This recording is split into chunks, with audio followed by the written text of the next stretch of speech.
Baby, siapa lagi? Baby apa? Apa? Satu lagi? Ada dua isi Bu. Ya. Oke, ada lagi? Ada dari situ dari masuk. Berapa tujuan pembelajaran ini ya? Kita akan mengamati gambar dan video, mendeskripsikan gambar dan video tersebut. Yang berikut kita akan menilai emoji, perasaan, menjelaskan damai sejahtera menurut Alkitab, mewujudkan contoh-contoh perilaku damai sejahtera dan buat laporan tentang tindakan yang dilakukan untuk mewujudkan damai sejahtera ada sesama. Materi kita hari ini adalah damai sejahtera menurut Alkitab. Ya. Tapi sebelumnya Ibu akan tanya masing-masing punya pemahaman, akan menulis kira-kira apa yang Anda pahami tentang damai sejahtera.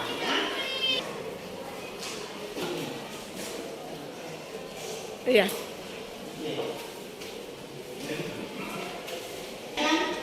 Kalau bicara damai sejahtera, apa yang Anda pikirkan? Bicara damai sejahtera, apa yang Anda pikirkan? Oke, silakan.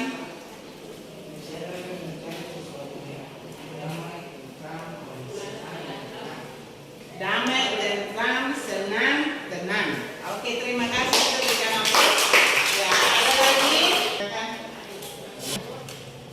Damai sejahtera seperti tenang, aman, damai. Tenang, aman, dan damai. Yang lain kita sependapat. Sebelum kita mulai dengan pembelajaran hari ini, kita semua akan ada dalam sebuah teknik yang namanya teknik stop untuk mengembalikan fokus pikiran kita. Karena itu semua pena diletakkan, tangannya dikasih rileks, semua tangan rileks, taruh di atas paha atau di atas meja, ya yang nyaman. Oke, sekarang Anda masing-masing tutup mata, tarik nafas dalam-dalam, hembuskan keluar, rasakan angin yang keluar, rasakan lagi angin yang Anda tarik, keluarkan lagi. Ya, rasakan angin yang masuk keluar. Apa yang Anda rasakan? Ketenangan. Ya, Ketenangan. ketenangan. Oke, tadi pikiran masih di mana-mana toh? Sekarang kita sudah tenang. Oke, terima kasih. Kita akan masuk dengan pembelajaran kita damai sejahtera. Nah, pada materi ini, bagi Anda melihat gambar ini, bagaimana perasaan Anda? Ya, senang, bahagia. Oke, sebab ya, Yesus. Oke, baik sekali. Sekarang mendeskripsikan gambar ini kan? Perasaan kita tadi bagaimana? Ya, ya, oke, bahagia, senang. Video yang ada atau lagi istilahnya dia mau bilang apa? Ya, bicara tentang damai sejahtera. Ya, kasih Tuhan berlimpah-limpah untuk kita damai sejahtera. Ada lagi? Ya, mengekspresikan. Ibu akan di sini ada sebuah puisi di sini ya. Masing-masing Anda akan membaca puisi ini. Ya. Kelaparannya.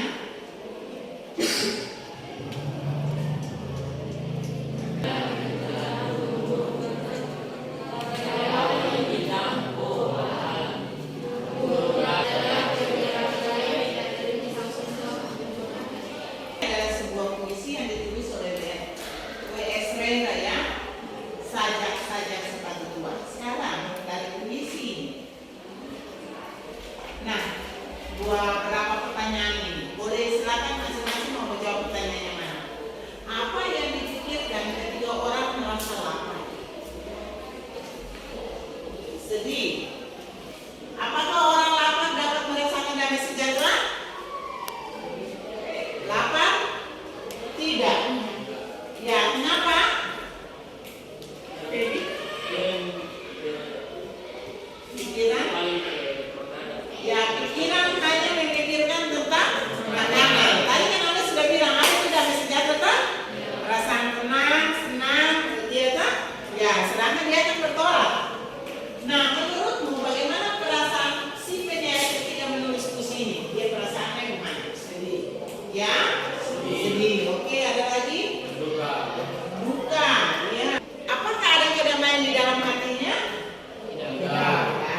dan keinginan untuk berontak.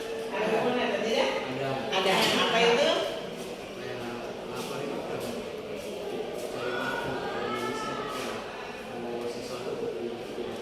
Ya. Upaya mencari sesuatu tapi gelisah, tidak mendapatkannya dan sebagainya. Oke, baik. Nah, itu kita coba melihat isi. Nah, selanjutnya, nah, nih, pengertian damai sejahtera menurut coba kita buka di situ yang menjadi bagian materi kita untuk kita baca, kita lihat, Anda buka di dalam Imamat 26 ayat 1 sampai 46. Ya. Oke, buka secepatnya.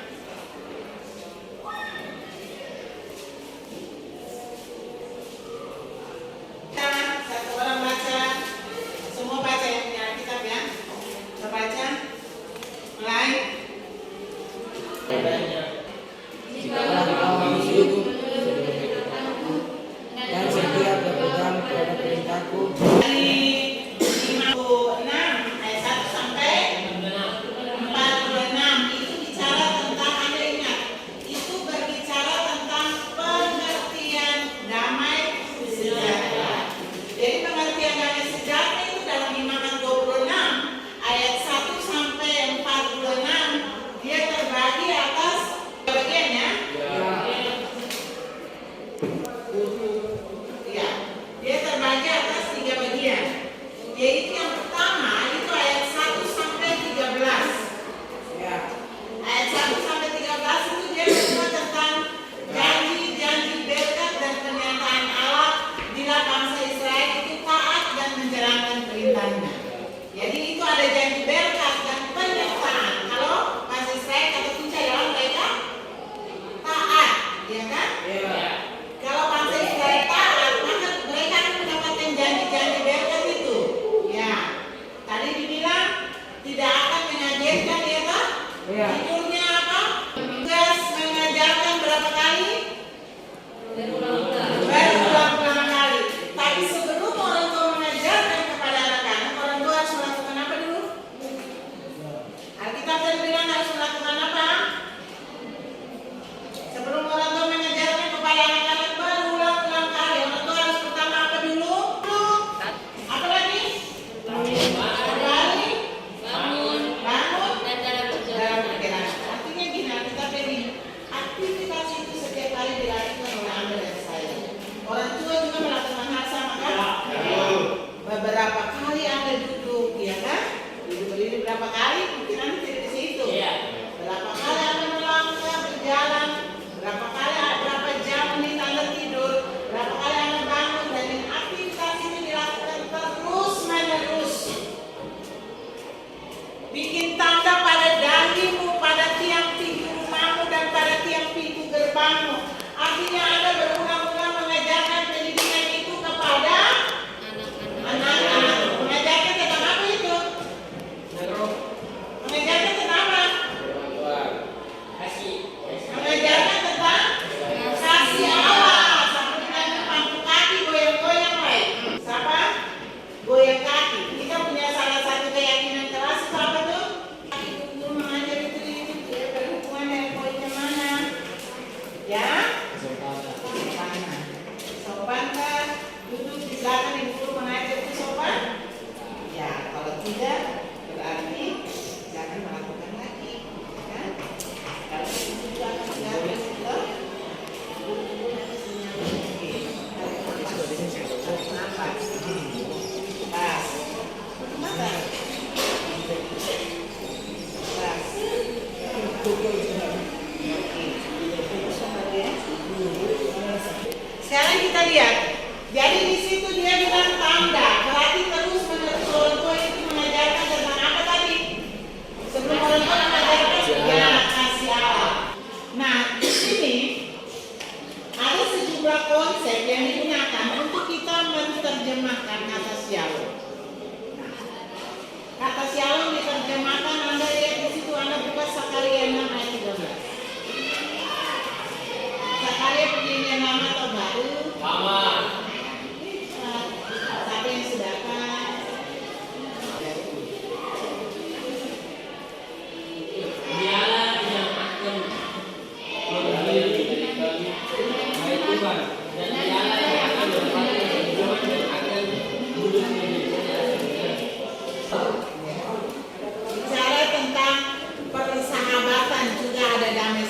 mulai di situ ya. Dua orang bermufakat untuk membicarakan tentang ya. Di situ bicara tentang jadi damai sejahtera itu juga bicara tentang persahabatan. Damai sejahtera itu juga bicara tentang di situ adalah kesejahteraan. Jadi dua orang bertemu. Selamatkah engkau bicara tentang kesejahteraan. Selamatkah engkau bicara juga tentang keselamatan. Ya, jadi dia punya banyak hal tergantung di mana kita menempatkan kata damai sejahtera itu. Ya. Jadi ini ketika berperang lalu keamanan.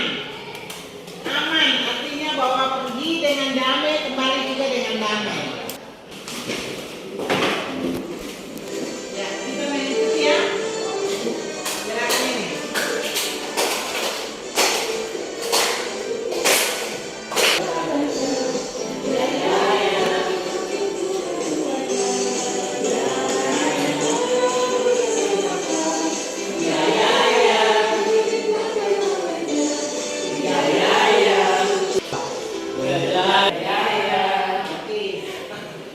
Ya, lagu itu benar. Yesus lagi berkata. Terus apa lagi? Itu dipakai oleh Iya. Bukan sembarang bekerja, tapi bekerja untuk apa? Ya. Ya. Ya. Ya, oke. Untuk menuai keadaannya ya toh? Ya. Lewat apa? Lagu. Ya, lewat sikap, kata, perbuatan kita mau melayani dunia Tuhan ya. Ya. Nanti lakukan. Nah, bagaimana caranya Anda mau mewujudkan damai sejahtera itu kepada orang lain? Ibu akan bagi kita dalam beberapa kelompok. Ya, bisa apa yang boleh sendiri boleh. Ya, kelompok yang di sini, yang di meja pertama sini, siapa yang mau bikin dalam bentuk gambar? Siapa yang di sini dia mau bikin dalam bentuk puisi? Siapa yang di sini dia mau bikin dalam bentuk lagu? Siapa yang mau di sini dia mau menjelaskan saja kasih itu gimana dalam sejarah itu? Siapa yang di sini dia bikin tentang mau vlogger atau siapa yang di belakang sana dia mau menerangkan mau bikin apa? Dia mau bicara dalam sejarah pada orang lain saya harus gimana? Oke, sekarang berpindah sesuai dengan meja-meja yang tadi Ibu sampaikan. Ya, sebenarnya itu ada ya sesuai lama di bawah. Kalau orang saya masih lama biasa apa? Kalau orang yang bagaimana komunikasi?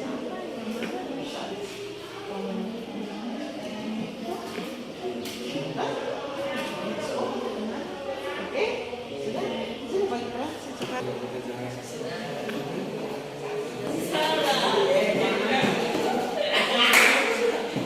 Ibu perlu selesai.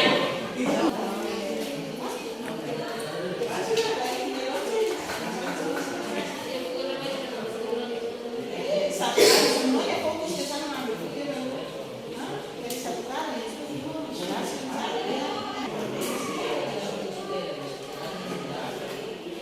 jadi sesuai dengan kesepakatan kita waktu kita kerja kalau selesai berikan kesempatan mana yang mau pergi dulu mau presentasi ya. Oh mereka lagi angkat tangan. Oke kita berikan aplaus.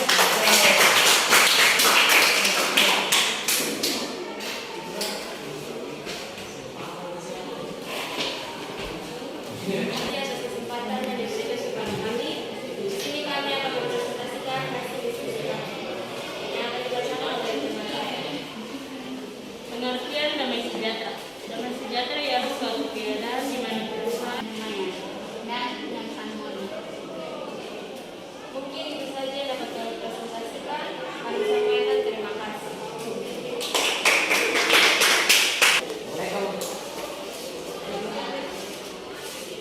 Lagi, kenapa enggak?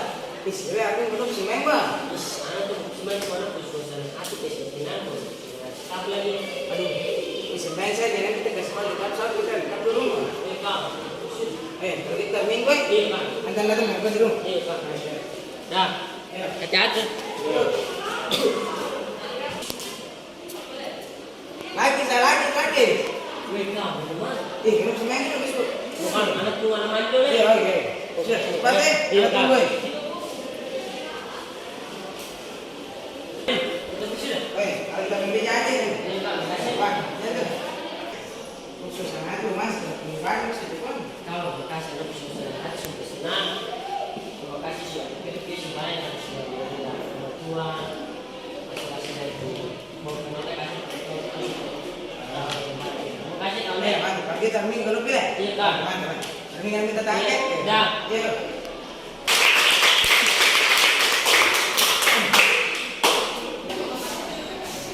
Terima kasih atas kesempatan yang diberikan kepada kami berdua. Di sini kami kelompok gambar ingin menjelaskan apa arti dari kata dan senjata dalam menurut salib. Ya, yang pertama di sini ya simbol salib yang menjelaskan damai sejahtera. Itu damai sejahtera itu adalah hak dan sekaligus tanggung jawab setiap orang. Pasti adilah. Damai sejahtera itu tidak pernah dimaksudkan untuk konsumsi pribadi pula. Tujuannya adalah untuk kehidupan bersama. Ya, itu yang dapat kami sampaikan. Sekian dan terima kasih.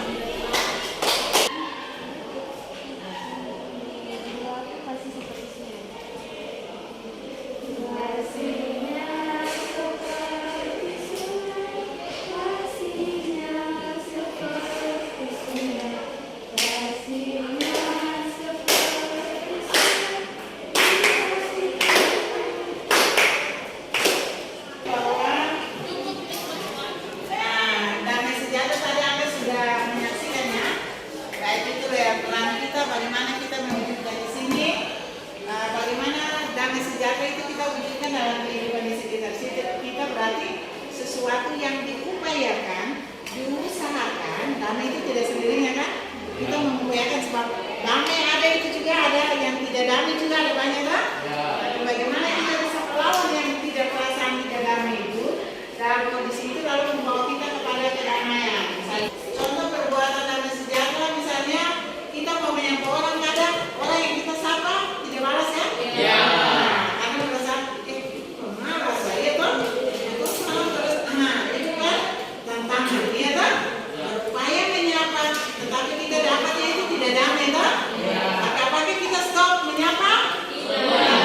Harus di sini kita menghargai orang lain, tapi kadang orang tidak menghargai kita juga kan? Itu tantangan. Tapi bagaimana kita yang harus kita dapat di hari ini dalam pembelajaran kita?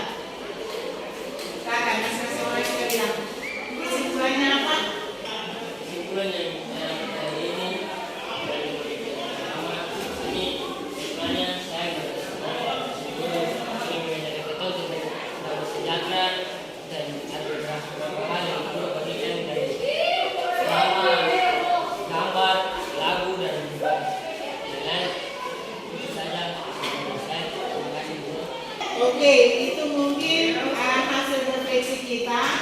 Anda mau mengusulkan kita mau belajar minggu depan seperti apa metodenya terhadap pembelajaran hari ini, metode dan cara mengajar itu dulu. Yang mana yang Anda suka, yang mana yang mau kita melakukannya lagi minggu yang akan datang. Bagaimana? Melakukan presentasi kelompok di depan. Oh, senang kalau ada presentasi kelompok kayak tadi ya. Ya. Sesuai dengan yang Anda punya gaya. Oke, harus kayak begitu. Oke, apa lagi? Oh, belajar sambil main game ya. Bisa juga game, bisa juga dalam bentuk lagu tadi deklarasi itu ya. Oke, mungkin itu selanjutnya kita akan mengevaluasi materi hari ini dari tujuan tadi. Apa yang kita pelajari, apa yang Anda mengerti.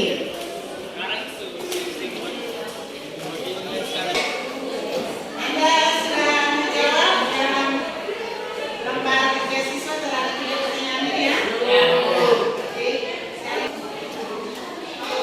Sekarang yang terakhir dari pelajaran kita adalah yang emoji perasaan dia terhadap hari ini. Bisa saja apa yang dia rasakan tidak perlu harus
Kenapa sedih? Baby kenapa sedih?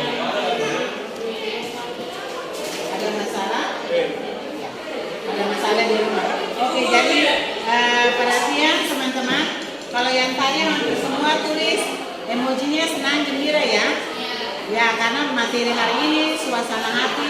Tapi kita punya teman Baby, dia tulis sedih karena ada punya masalah di dalam keluarga. Jadi semoga kita berdoa Baby bisa masalah ini dapat terselesaikan. Kita berdoa semoga tetap baik-baik saja. Mengungkapkan perasaan kita terhadap keberadaan proses kita hari ini. Kita masuk pada yang terakhir, kita doa. Kita yang berdoa.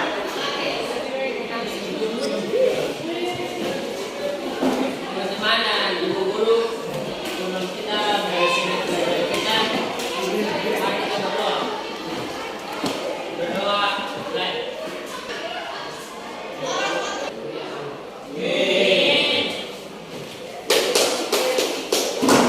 selamat pagi ibu.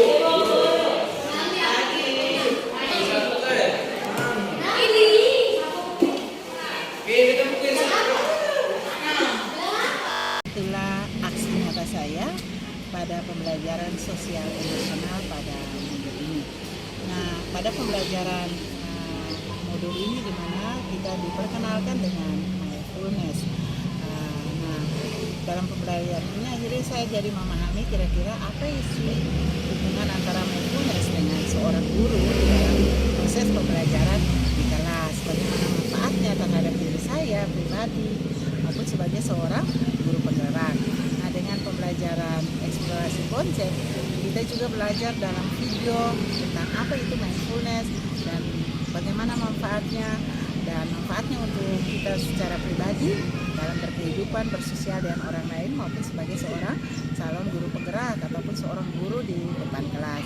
Nah, dengan mempelajari sosial emosional, maka saya dapat bisa mengenal kira-kira bagaimana saya dapat mengenali emosi saya, bagaimana cara saya mengelola emosi saya, dan bagaimana yang saya lakukan untuk dapat mengendalikan emosi saya. Itulah manfaat daripada mempelajari sosial emosional daripada diri kita, sehingga hal ini sangat dibutuhkan bagi siapa saja, termasuk kita sebagai seorang guru, untuk bagaimana mengenali kebutuhan daripada setiap anak dengan apa yang menjadi kebutuhan mereka, bagaimana kita dapat mengelola emosi kita dalam menghadapi anak-anak.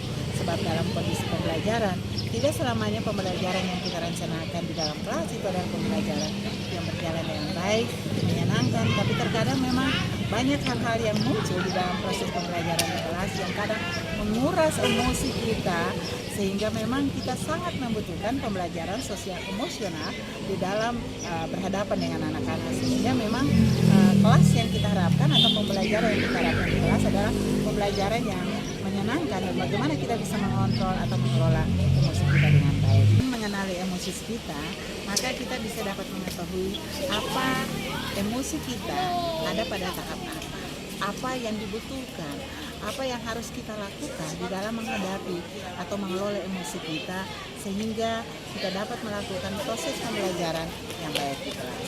Nah, di dalam proses pembelajaran yang baru saya laksanakan aksi nyata saya adalah saya memberikan 2 KSE di dalam proses pembelajaran tadi. Yang pertama, KSE yang pertama adalah penguasaan diri dengan saya melakukan teknik stop untuk mengembalikan konsentrasi anak-anak di dalam proses pembelajaran.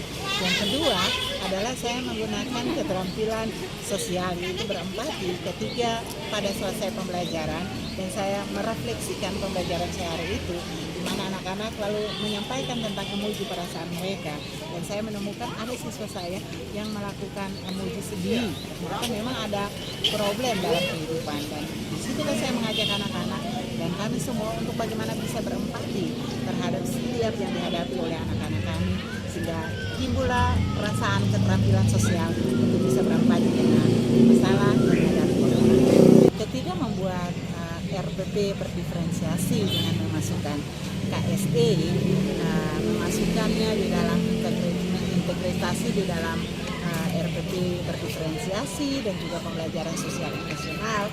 maka memang membutuhkan daripada saya, yaitu adalah sesuatu hal baru yang akan saya lakukan, dan bagaimana hal itu saya dapat mengintegrasikannya di dalam kelas. Nah, sebagai seorang guru penggerak, tentu saja pembelajaran sosial emosional ini sangat penting. Sebab disinilah bagi saya pribadi sebagai calon seorang guru penggerak, saya akan mengetahui apa yang harus saya rubah, apa yang terbaik, bagaimana di bagian mana yang harus dirubah, di sebelah mana yang harus dirubah. Dan tentu hal itu harus dilakukan bagi saya seorang guru penggerak untuk menuju kepada sesuatu yang lebih baik dan lebih baik lagi. Nah, saya jujur bangga sebagai calon guru penggerak, yaitu dengan mempelajari banyak hal di dalam pekerjaan-pekerjaan saya, tugas saya di LMS, misalnya dengan melakukan eksplorasi konsep, melakukan ruang berkolaborasi, yaitu baik dengan calon guru penggerak yang hebat-hebat maupun juga dengan guru fasilitator. Kami juga melaksanakan kolaborasi dengan instruktur yang semuanya itu menambah wawasan, pemahaman saya tentang bagaimana itu pembelajaran sosial emosional, sehingga tentu akan belajar dari hal-hal mulai lebih baik dan lebih baik lagi untuk menghasilkan sesuatu yang lebih baik. Nah, dalam membuat RPP, 3 hal yang saya masukkan di sini adalah bahwa yang pertama adalah tujuan pembelajaran. Dalam tujuan pembelajaran saya memasukkan A, B, C, D, yaitu audio, behavior, condition, dan juga degree. Nah, pada langkah-langkah pembelajaran saya juga melakukan 3 tahap pembelajaran itu, yang dimana pertama saya melakukan apresepsi, saya melakukan teknik stop. Nah, di dalam bagian inti tentu saya memasukkan juga adalah bagaimana anak-anak melakukan diskusi sesuai dengan diferensiasi pembelajaran, itu gaya belajar visual, auditori, dan juga kinestetik. Di dalam mereka menyampaikan tugas mereka sehingga mereka melakukan tentu dengan sesuatu yang menyenangkan. Misalnya dalam pembelajaran saya tadi kurang lebih ada 10 siswa, di mana di dalam pembelajaran itu mereka masing-masing mempresentasikan, yaitu baik itu di dalam penjelasan, baik itu dalam menyanyi, baik itu simbol gambar, dan juga mereka melakukannya di dalam main peran. Tentu di dalam sela-sela pembelajaran inti saya juga memasukkan namanya ice breaking, itu mereka menyanyi dengan melakukan gerakan. Nah, di sini saya belajar untuk mengenal anak-anak mereka dengan gaya mereka. Tentu itu adalah sebuah pembelajaran sosial bagi saya pribadi, untuk mengenal anak-anak dengan karakter dan gaya belajar mereka. Pada bagian penutup saya juga memasukkan 3 sikap penilaian, yaitu penilaian sikap, pengetahuan, dan juga keterampilan. Demikianlah aksi nyata saya. Atas perhatian, kurang lebihnya saya mohon maaf. Salam dan